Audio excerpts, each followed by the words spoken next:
Twitter's apologizing after backlash erupted over the company briefly locking conservative commentator Candace Owens out of her account. It all started when Ms. Owens took to Twitter to mimic tweets from Sarah Jeong, the newly hired new reporter there at the New York Times editorial board.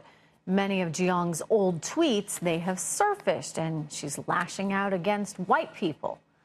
Owens replaced white people with different races and religions, showing the hypocrisy of all of it. And, of course, Twitter said, we're shutting you down.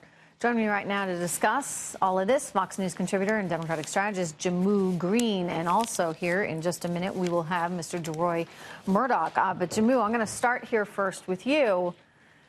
What's your reaction?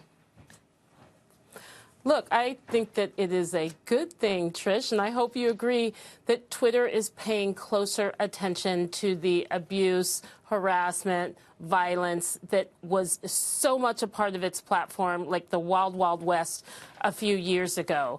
Now, of course, no one should be discriminated against on these platforms, but we have seen studies show very clearly that it's women of color who get the most amount of attacks. And so I do find it a little bit interesting that Candace Owens and Katrina Pearson, two lovely African-American women who, instead of focusing on the fact that tomorrow is equal pay day for black women, are focused on this issue when we have such an incredible opportunity to highlight the disparity in pay that black women receive, that they actually have to work until August 7th to get the same equal pay as their white male counterparts. But you're changing the conversation right now because, listen, Jamu, I'm asking, issue.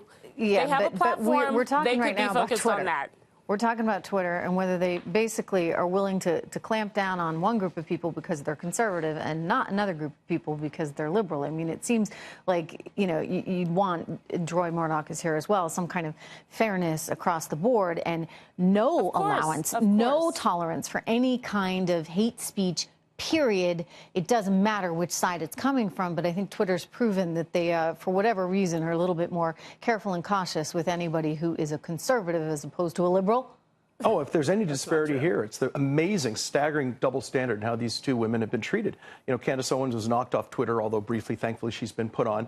And this woman, Sarah Jeong, not just one or two comments, but comments going all the way back to 2014 for 4 years now, has been saying things that are jaw-droppingly, shockingly racist, such as white people exude, quote, a weird dog smell when it rains. She also said white people have stopped breeding. You'll all go extinct soon. That was my plan all along. Hashtag cancel white people.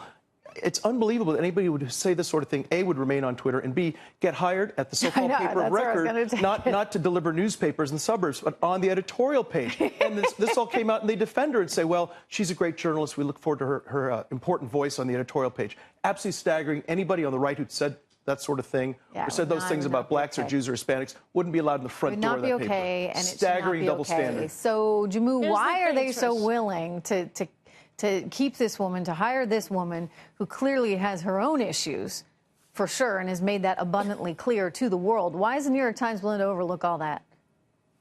I read the New York Times statement, and it was abundantly clear that they didn't defend her statements. They said they had a long conversation with her. Though. She communicated her regrets about it. But I do think it's interesting that we have to point out here, Trish, that her statements on Twitter started in reaction to the harassment she was receiving from white supremacists and a bunch of haters on Twitter. Okay, so if Black Lives Matter goes after me, Jamu, does that mean that and by the way, nothing like that would ever come out of my mouth or out of my hands. Nor should it. Typing no, in a nor should it. Nor should it. Zillion years. It never should have been allowed in the first place. And my point is that you somehow are justifying it, and I'm just asking, how is it ever justified? You're saying why there is no she justification. Did this. And the New York Times is still keeping her on staff. Still there, still working there. Trish, listen to me. There's no justification, and we should look at the fact that it never should have happened in the first place. What's wrong with the New York Times and Jamu? She shouldn't have been attacked. Then she should not have used their own language to try to attack them back. And it's great that Twitter is what is wrong with the New York Times? It sounds like we're agreeing on something here, right? So where's the New York Times? Why aren't they clamping down on this? Why aren't they saying They have a totally different attitude. And the attitude basically is it's okay to be racist as long as you're attacking white people. That's basically the message they've sent. Wrong. They've sent that message clearly so to her, false. to their staff, and the entire so media. false. And if you're beating up on white people, that's cool. Look, it'd be one thing if she said, look, I was trolled by Bob Smith, and Bob Smith, you're a white jerk. That'd be one thing. She says, quote, white men are BS. Not just that one white person, all white people. She also said a white females should die. Oh, so F white women, LOL. Excuse me. F white women, LOL. So not just one white person who attacked her, but all white people, male and female. I just, you know, the New York Times. Shocking. And the New York Times thinks this is really cool and a beautiful thing. Let's keep her on staff so she can share her opinions and her hate and her violent venom honestly, with what should people the New all York around the Times do? world. If you were Reprehensible behavior by the so-called paper what would you do, record. Jammu, if you were at the New York Times? We know DeRoy would fire in a heartbeat. What about you? She never would have been hired. Look, I think we have to have some intellectual honesty with your fire her or audience, not? Trish. It is not fair for DeRoy to say that they looked at this as something joyful and flower and roses or whatever that's his quote was. not what I'm asking you, because you're condemning this. You're saying it's a lousy thing for her to do. So would you fire her? It is a. I would certainly hold her accountable. Now, I'm not in personnel at the New York Times, but what I think is important is that Twitter has different standards now and that those be enforced. That is a good thing for all of us. That's not what I'm asking. We should and by the way, Twitter that. doesn't really, let's be honest. Twitter still is lousy at policing this kind of stuff. And they do go after conservatives. Yes, because they go after conservatives. They're looking for it. They should go after all They're not looking at from this woman who's now at the New York Times. Would you fire her? If I was in a position to hold someone accountable for their words, I would certainly take all of it into context. I would take their regret and their remorse. It appears that she is regretful about these statements. It also appears it's been taken out of context. So I don't think we live in this world where everyone gets fired because of their hateful statements.